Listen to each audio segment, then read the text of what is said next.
सिंधुदुर्गाच्या वैभववाडीमधील गगन बावडा या घाटामध्ये दरड कोसळली आहे आणि मोठमोठे दगड आणि माती रस्त्यावर आल्यामुळे वाहतूक पूर्णपणे ठप्प झाली आहे।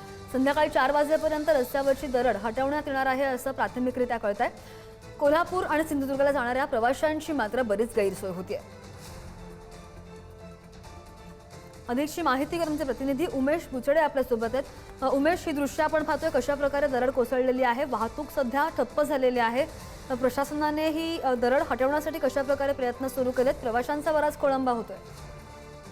निश्चितच आता कोकणातून चाकरमानी आहेत परतीच्या प्रवासाला जात आहेत आणि त्याच अनुषंगाने आपण बघतो की वैभववाडी करूळ घाटामध्ये सकाळी 8च्या सुमारास ही मोठा दरड कोसळली। एक ढिगारा आहे तो जो दगडाचा आहे तो मोठा रस्त्यावर आला 8 वाजता मोठा असल्यामुळे त्याला ते काढण्याचं काम आहे ते युद्धपातळीवर सुरू आहे।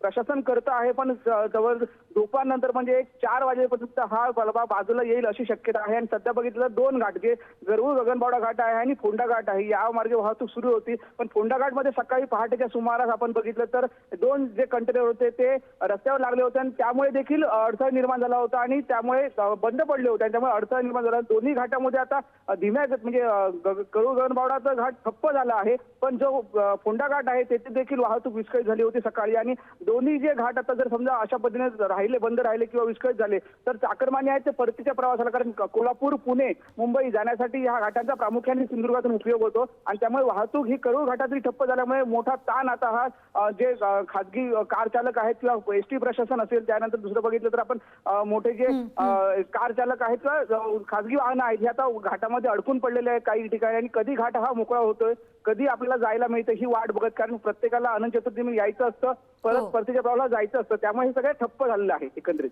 अगदी 4 वाजेपर्यंत हे सगळं सुरळीत होईल असं बोललं जातं। या संदर्भातले अपडेट घेत राहू। धन्यवाद उमेश दिलेल्या सगळ्या सविस्तर माहितीसाठी।